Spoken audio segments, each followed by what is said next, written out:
ಬೆಳಕು news one Kannada ಸುದ್ದಿವಾಹಿನಿ. ಇದು ಸತ್ಯ ಸುದ್ದಿಗಳ ಹೂರಣ. ಆಗ್ನೇಯ ಪದವೀಧರ ಕ್ಷೇತ್ರದ ಚುನಾವಣೆ, ಜೆಡಿಯು ಅಭ್ಯರ್ಥಿಯನ್ನು ಬೆಂಬಲಿಸಲು ಮನವಿ.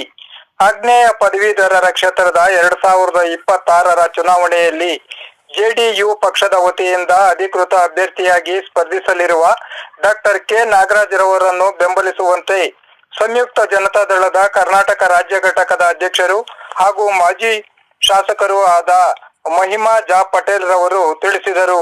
ನಗರದ ಪತ್ರಕರ್ತರ ಭವನದಲ್ಲಿ ಕರೆಯಲಾಗಿದ್ದ ಪತ್ರಿಕಾಗೋಷ್ಠಿಯಲ್ಲಿ ಮಾತನಾಡಿದ ಅವರು ಪಕ್ಷದ ಧ್ಯೇಯೋದ್ದೇಶಗಳ ಬಗ್ಗೆ ತಿಳಿಸಿದರು. ರಾಜ್ಯದಲ್ಲಿ ಹಾಗೂ ದೇಶದಲ್ಲಿ ನಡೆಯುತ್ತಿರುವ ಪ್ರಸ್ತುತ ರಾಜಕೀಯ ಸ್ಥಿತಿಗತಿಗಳ ಬಗ್ಗೆ ವಿಶ್ಲೇಷಿಸಿದರು. ಅಭ್ಯರ್ಥಿಯಾಗಿ ಸ್ಪರ್ಧಿಸಲಿರುವ ಡಾಕ್ಟರ್ ನಾಗರಾಜ್ರವರು ಮಾತನಾಡಿ, ತಮ್ಮ ಪಕ್ಷವು 6 ಅಂಶಗಳ ಆಧಾರದ ಮೇಲೆ ಚುನಾವಣೆಗೆ ಸ್ಪರ್ಧಿಸುತ್ತಿದ್ದು, ಅವುಗಳಲ್ಲಿ ರಾಜ್ಯ ಸರ್ಕಾರದ ಎಲ್ಲಾ ಇಲಾಖೆಗಳಲ್ಲಿ ಖಾಲಿ ಇರುವಂತಹ ಹುದ್ದೆಗಳಿಗೆ ನೇಮಕಾತಿಗಾಗಿ ಒತ್ತಾಯ, ಎನ್ಪಿಎಸ್ನಿಂದ ಓಪಿಎಸ್ ಪದ್ಧತಿ ಜಾರಿ, ಅತಿಥಿ ಉಪನ್ಯಾಸಕ ಮತ್ತು ಶಿಕ್ಷಕರಿಗೆ ಸೇವಾ ಭದ್ರತೆ, ಎಲ್ಲರಿಗೂ ಜ್ಯೋತಿ ಸಂಜೀವಿನಿ ಯೋಜನೆ ಜಾರಿ, ಪ್ರತಿ ಜಿಲ್ಲಾ ಕೇಂದ್ರಗಳಲ್ಲಿ ಉಚಿತ IAS ಮತ್ತು KAS ಕೋಚಿಂಗ್ ಕೇಂದ್ರಗಳ ಸ್ಥಾಪನೆ, ಗ್ರಾಮೀಣ ಭಾಗದ ಪದವೀಧರರಿಗೆ ಸ್ವಯಂ ಉದ್ಯೋಗಕ್ಕೆ ಆದ್ಯತೆ ಮತ್ತು ಪ್ರೋತ್ಸಾಹ ಮುಂತಾದ ಅಂಶಗಳು ಒಳಗೊಂಡಿವೆ ಎಂದು ತಿಳಿಸಿದರು.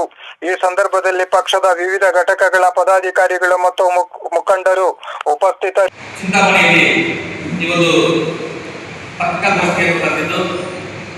ಈ ಪತ್ರಿಕಾಗೋಷ್ಠಿಯಿಂದ ಕರ್ನಾಟಕದ ಮಾಜಿ ಮುಖ್ಯಮಂತ್ರಿಗಳು ಹಾಗೂ ಮಾಜಿ ಶಾಸಕರು, ಜೆಡಿಯು ಪಕ್ಷದ ರಾಜ್ಯಾಧ್ಯಕ್ಷರಾದ ಶ್ರೀಯುತ ಮಹಿಮಾ ಅವರಿಗೆ ನಾನು ಈ ಒಂದು ಸುದ್ದಿಗೋಷ್ಠಿಗೆ ಸ್ವಾಗತವನ್ನು ಕೊಡ್ತಾ ಇದ್ದೀನಿ.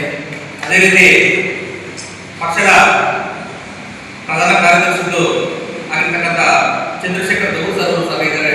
ಅವರು ಸಹ ನಾನು ಸ್ವಾಗತವನ್ನು ಕೊಡ್ತಾ ಇದ್ದೀನಿ.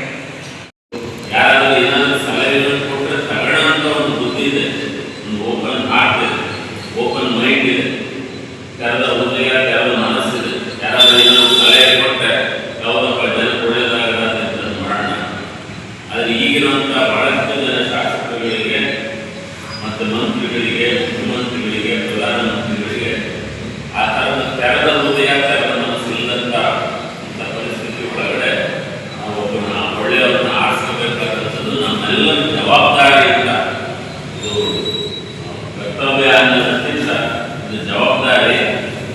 ಹಾಗಾಗಿ ನಾವು ಎಲ್ಲರೂ ಒಟ್ಟಾಗಿ ಸಂಯುಕ್ತ ಜನತಾದಳದ ವತಿಯಿಂದ ನಾಗರಾಜ್ ಅವರು ಮೊದಲೇ ಹೇಳಿದಾಗೆ ನಾವೊಂದು ಈ 5 ವಿಷಯಗಳು, ಶಿಕ್ಷಣ, ಆರೋಗ್ಯ, ಆಡಳಿತ, ಕೃಷಿ, ಪರಿಸರ ಅಂತ 5 ವಿಷಯಗಳ ಬಗ್ಗೆ ಕೆಲಸ ಮಾಡೋದ್ರ ಜೊತೆಗೆ ನಮ್ಮ ಬಾಂಧವ್ಯಗಳು ಅನ್ನೋದ್ರ ಬಗ್ಗೆ ನಾವು ಕೆಲಸ ಮಾಡೋದು. ನಮ್ಮ ಪಕ್ಷದೊಳಗಡೆನೂ ಬಹಳಷ್ಟು ಕೆಲಸ ಮಾಡ್ತಿದ್ದೀವಿ.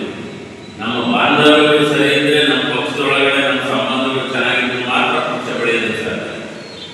ಹಂಗೆ ನಾವು ಪತ್ರಕರ್ತರ ಜೊತೆಗೆ ನಮ್ಮ ಸಂಬಂಧ ಚೆನ್ನಾಗಿದ್ರೆ ಮಾತ್ರ ಅದು ಪತ್ರಕರ್ತರಿಗೂ ಒಳ್ಳೆಯದು, ನಮಗೂ ಒಳ್ಳೆಯದು.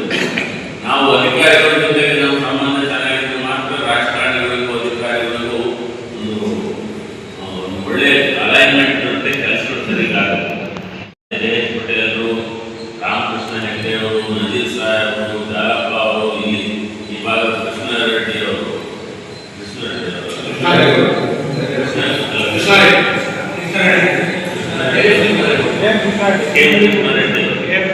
ಅವ್ರ ನನ್ನ ತಂದೆ ಬಹಳ ಆತ್ಮೀಯರಾಗಿದ್ದಂಥವ್ರು, ಬಹಳ ಪ್ರಾಮಾಣಿಕವಾಗಿ ಜನರ ಪರವಾಗಿ ಈ ನಮ್ಮ ಜೊತೆಗಿದ್ದಂಥವ್ರೆ.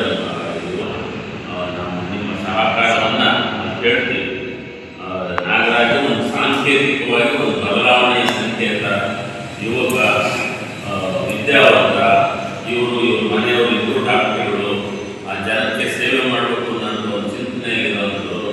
ಅಕಸ್ಮಾತ್ ಅವ್ರ ದಾರಿ ಬಿಟ್ಟರೆ ನಮಗೆ ಕಿವಿ ಹಿಡಿದಂತೂ ನಮಗೆ ಅವರು ಅವಕಾಶ ಕೊಡ್ತಾರೆ. ಏನೋ ದಾರಿ ಬಿಟ್ಟರೆ ಕಿವಿ ಹಿಡಿದಂತೂ ಅವಕಾಶ ಕೊಡ್ತಾರೆ. ಆ ಥರದ ಒಂದು ವ್ಯಕ್ತಿಗಳನ್ನು ನಾವು ರಾಜಕಾರಣದವರು.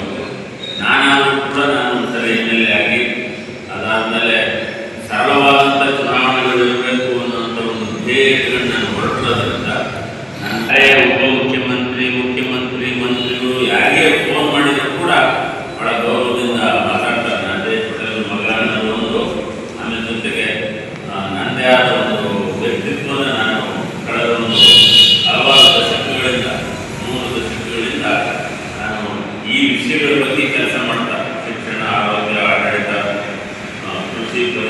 ಈ ವಿಷಯಗಳ ಬಗ್ಗೆ ಜೊತೆ ಸಂಬಂಧಗಳು ಚೆನ್ನಾಗಿಟ್ಕೊಂತ ಬಂದಿರೋದ್ರಿಂದ ಎಲ್ಲರ ಜೊತೆ ನನ್ನ ಸಂಬಂಧ ಚೆನ್ನಾಗಿದೆ. ಡಿ ಕೆ ಶಿವಕುಮಾರ್ ಅವ್ರ ಜೊತೆಗೂ ನಾನು ಅವ್ರನ್ನ ಯಾರು ಒಪ್ಪದೇ ಇರ್ಬೋದು, ಅವರ ವಿಚಾರಗಳನ್ನ ಒಪ್ಪದೇ ಇರ್ಬೋದು.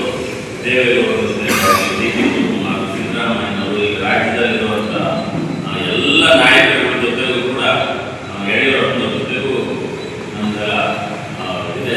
ಆದರೆ ಅವ್ರ ವಿಚಾರಗಳಿಗೂ ನಮ್ಮ ವಿಚಾರಗಳಿಗೂ ವ್ಯತ್ಯಾಸ ಇದೆ. ನಾವು ಕೂಡ ನಾವು ಅವ್ರನ್ನ ಪ್ರೀತಿ ಮಾಡ್ತೀವಿ, ಅವ್ರು ನಮ್ಮನ್ನು ಪ್ರೀತಿ ಮಾಡ್ತಾರೆ. ಅಂದರೆ ವಿರೋಧಿಗಳು ಅಂತ ನೋಡಿದೆ ನಮಗೇನು ಬೇಕು ಅನ್ನೋದ್ರ ಕಡೆ ಹೆಚ್ಚು ಫೋಕಸ್ ಮಾಡೋದ್ರಿಂದ ನಾಗರಾಜ್ ಅವರನ್ನ ಗೆಲ್ಲಿಸೋದ್ರ ಕಡೆ ನಮಗಾಗಲೇ ಎಲ್ಲ 5 ಜಿಲ್ಲೆಗಳಲ್ಲಿ ಪ್ರವಾಸ ಮಾಡಿದ್ದೀವಿ, ಹಲವಾರು ತಾಲೂಕುಗಳಲ್ಲಿ ಪ್ರವಾಸ ಮಾಡಿದ್ದೀವಿ. ಆ ಹಿನ್ನೆಲೆ ಒಳಗಡೆ ಚಿಂತಾಮಣಿಗೆ ಈಗ ಬಂದಿದ್ದೀವಿ, ಮತ್ತೆ ಬರ್ತೀವಿ, ನಿಮ್ಮನ್ನು ಭೇಟಿ ಮಾಡೋಣ. ನಿಮ್ಮ ಮೂಲಕ ನಾವು ಲಕ್ಷಾಂತರ ಜನರನ್ನು ತಲುಪೋದಕ್ಕೆ ಸಾಧ್ಯತೆ ಇದೆ. ಈ ಮಾಧ್ಯಮದ ಮೂಲಕ ಲಕ್ಷಾಂತರ ಜನರನ್ನು ತಲುಪೋದಕ್ಕೆ ಸಾಧ್ಯತೆ ಇದೆ. ಹಾಗಾಗಿ ನಮ್ಮ ವಿಚಾರಗಳ ಜೊತೆಗೆ ನಿಮ್ಮ ವಿಚಾರಗಳು ಕೂಡ ಸೇವೆಯನ್ನು ಅಂತ ದೃಷ್ಟಿಯಿಂದ ಹೆಚ್ಚೆಚ್ಚು ಜನರಿಗೆ ನಾವು ಸಹಕಾರಿಯಾಗಿರೋಣ ಅಂತ ಮಾತುಗಳು ಹೇಳಿ, ಮತ್ತೇನಾದರೂ ನೀವೇನಾದರೂ ಹೇಳೋದ್ರಿಂದ ಹೇಳಿ ಮತ್ತೆ ಕೈಗೂಡಿಸಿ ಪಕ್ಷವನ್ನ ಬಲಪಡಿಸುವ ಜೊತೆಗೆ ಈ ಒಂದು ಆಗ್ನೇಯ ಪದವೀಧರ ಕ್ಷೇತ್ರಕ್ಕೆ ಅಭ್ಯರ್ಥಿಯನ್ನು ಮಾಡಿದ್ದಾರೆ. ಈ ಆಗ್ನೇಯ ಪದವೀಧರ ಕ್ಷೇತ್ರ ಈ 5 ಜಿಲ್ಲೆಗಳನ್ನು ಒಳಗೊಂಡಂತಹ ಒಂದು ಕ್ಷೇತ್ರ. ಇದು ಕೋಲಾರ, ಚಿಕ್ಕಬಳ್ಳಾಪುರ, ತುಮಕೂರು, ಚಿತ್ರದುರ್ಗ ಮತ್ತೆ ದಾವಣಗೆರೆ. ದಾವಣಗೆರೆ ಕೇವಲ 4 ಬರ್ತವೆ. ಒಂದು ದಾವಣಗೆರೆ, ಜಗಳೂರು ಮತ್ತೆ ಯಲಹಂಕ. ಈ ಒಂದು 5 ಜಿಲ್ಲೆಗಳನ್ನು ಒಳಗೊಂಡಂತಹ ಈ ಕ್ಷೇತ್ರದಲ್ಲಿ ನಮ್ಮ ಪಕ್ಷದ ವತಿಯಿಂದ 2025 ಜನವರಿಗೆ ನಾವು 28ನೇ ತಾರೀಕಿಗೆ ನಾವು ಕ್ಯಾಂಪೇನ್ ಸ್ಟಾರ್ಟ್ ಮಾಡಿದ್ವಿ. ಅದು ಈ ಚುನಾವಣೆ ಬಗ್ಗೆ ಯಾರು ಏನು ಕಾನ್ಸೆಪ್ಟ್ ಇರಲಿಲ್ಲ. ಆದ್ರೆ ಸಹ ನಾವು ಅವಾಗಲೇ ನನ್ನ ಅಭ್ಯರ್ಥಿಯನ್ನು ಘೋಷಣೆ ಮಾಡಿ ನಾವು 2025 ಜನವರಿ 28ನೇ ತಾರೀಕಿಗೆ ನಾವು ಸ್ಟಾರ್ಟ್ ಮಾಡಿದ್ವಿ. ಪೂರ್ವಾಗ್ಲಿಂದ ಹಿಡಿದು ಸ್ಟಾರ್ಟ್ ಮಾಡಿದ್ವಿ. ಅದಾದ ಉಪನ್ಯಾಸಗಳು ಬಹಳ ದೊಡ್ಡ ಮಟ್ಟದಲ್ಲಿ ನಾವು ಹೊರಗಡೆ ಮಾಡ್ತಾ ಇದ್ವಿ. ಈಗ ರೀಸೆಂಟ್ ಸಹ ಕರ್ನಾಟಕ ಸರ್ಕಾರ 72,000 ಹುದ್ದೆಗಳಿಗೆ ಸರ್ಕಾರಿ ಹುದ್ದೆಗಳಿಗೆ ಅನುಮೋದನೆ ಕೊಟ್ಟಿದೆ. ಆದ್ರೆ ಏನ್ ಮಾಡೋದಂದ್ರೆ ಸ್ಟೆಪ್ ಬೈ ಸ್ಟೆಪ್. ಅಂದ್ರೆ ಈಗ ಕೆಲವೊಂದು ಇಲಾಖೆಯಲ್ಲಿ ಸ್ವಲ್ಪ ಅಂದ್ರೆ ಮತ್ತೆ ನೆಕ್ಸ್ಟ್ ಸ್ವಲ್ಪ ಇಟ್ಕೊಳ್ಳೋಕೆ ಒಂದು ಪ್ಲಾನ್ ಇದೆ. ಬಟ್ ನಮ್ಮ ಪಕ್ಷದ ವತಿಯಿಂದ ನಾವು ಈಗಾಗಲೇ ಸರ್ಕಾರಕ್ಕೆ ಆಗ್ರಹ ಮಾಡಿದ್ವಿ. ಏನಂತೇಳಿ 72,000 ಹುದ್ದೆಗಳು ಸಹ ಏಕಕಾಲದಲ್ಲಿ ಭರ್ತಿ ಮಾಡಿಕೊಟ್ರೆ ಬಹಳಷ್ಟು ಜನ ನಮ್ಮ ಪದವೀಧರರಿಗೆ ಸಹಾಯ ಆಗುತ್ತೆ ಅನ್ನೋದು ನಮ್ಮ ಒಂದು ಅನಿಸಿಕೆಯಾಗಿದೆ. ಆ ನಿಟ್ಟಿನಲ್ಲಿ ಈಗಾಗಲೇ ಆಗ್ರಹವನ್ನು ಮಾಡಿದ್ವಿ. ಯಾಕಂದ್ರೆ ಚಿಕ್ಕ ಉದಾಹರಣೆ ಇದೆ. ಯಾಕಂದ್ರೆ ನಮ್ಮ ಭೈಮಪಟೇಲ್ ಅವರ ತಂದೆಯವರು ಸಿಎಂ ಆಗಿದ್ದಾಗ, ಜಯಪ್ರಕಾಶ್ ಸಾಹೇಬರು ಸಿಎಂ ಆಗಿದ್ದಾಗ, ಮತ್ತೆ ಗೋವಿಂದ ಅವರು ಶಿಕ್ಷಣ ಮಂತ್ರಿಗಳಾಗಿದ್ದಾಗ ನಾವು 1 ಲಕ್ಷ ಸರ್ಕಾರದಲ್ಲಿ 1 ಲಕ್ಷ ಶಿಕ್ಷಕರನ್ನ ಏಕಕಾಲದಲ್ಲಿ ಯಾವುದೇ ಒಂದು ಭ್ರಷ್ಟಾಚಾರ ಇಲ್ಲದೆ ಏಕಕಾಲದಲ್ಲಿ ನಾವು ಅವರನ್ನ ನೇಮಕ ಮಾಡಿಕೊಟ್ಟಿದ್ವಿ. ಶಿಕ್ಷಕರ ಜೊತೆಗೆ ಮತ್ತೆ ಎಲ್ಲಾ ಸರ್ಕಾರಿ ನೌಕರ ಜೊತೆಗೆ ನಮ್ಮ ಒಡನಾಟ ಇರುತ್ತೆ. ಅವ್ರು ಏನೇ ಸಮಸ್ಯೆ ಇದ್ರೂ ಕೂಡ ನಾವೆಲ್ಲ ಅವ್ರ ಜೊತೆಗೆ ಇರ್ತೀವಿ ಅಂತ ಹೇಳೋದ್ರ ಮುಖಾಂತರ ನನ್ನ ಈ ಒಂದು ಪತ್ರಿಕಾಗೋಷ್ಠಿ ಅದನ್ನ ಮಾತುಕತೆನೇ ಆಡಲ್ಲ ಅಂತಂದಾಗ ಬಹಳಷ್ಟು ಘಟನೆಗಳು ನಡೀತವೆ. ಕೇಂದ್ರ ಸರ್ಕಾರವು ಮಾತುಕತೆಯಲ್ಲಿ ಮುಂದಾಗಬೇಕು, ಇಲ್ಲಿ ರಾಜ್ಯ ಸರ್ಕಾರ ರೈತರ ಜೊತೆ ಮಾತುಕತೆಯಲ್ಲಿ ಮುಂದಾಗಬೇಕು. ಇವತ್ತೆಲ್ಲ ನೋಡುತ್ತೆ ಶಿವಮೊಗ್ಗದಲ್ಲಿ ನಮ್ಮ ಶಿವಕುಮಾರ್ ಅವರು ಮತ್ತು KG ಜಾರ್ಜ್ ಅವರು ಪಂಪ್ ಸ್ಟೋರೇಜ್ ಪ್ರಾಜೆಕ್ಟ್ ಅಂತಂದೇಳಿ ಅಲ್ಲಿ ಪಶ್ಚಿಮ ಘಟ್ಟಗಳಲ್ಲಿ ಅಲ್ಲಿ ಅದು ಮಾಡೇ ಮಾಡ್ತೀವಿ ಅಂತ ಒಂದು ಹಠಮಾರಿತನ, ಸರ್ಕಾರದಲ್ಲಿ ಹಠಮಾರಿತನ ಇರಬಾರ್ದು. ಅದು ಜನರ ಮಾತನ್ನ ಮಾತುಕತೆ ಮೂಲಕ, ಸಂವಹನೆ ಮೂಲಕ ಬಗೆಹರಿಸುವಂಥದ್ದು. ಆ ಥರದ ಹಠಮಾರಿತನ ಬಿಟ್ಟು ಪಶ್ಚಿಮ ಘಟ್ಟಗಳಲ್ಲಿ ಆ ಪಂಪ್ ಸ್ಟೋರೇಜ್ ಪ್ರಾಜೆಕ್ಟ್ ಅಂತ ಅಂದರೆ ಬಹಳಷ್ಟು ವಿನಾಶಕಾರಿ. ಜೊತೆಗೆ 2,000 ಸ್ಥಾಪಿಸೋದಕ್ಕೆ ಅಂತ ಓಡಾಡ್ತಿದ್ದಾರೆ.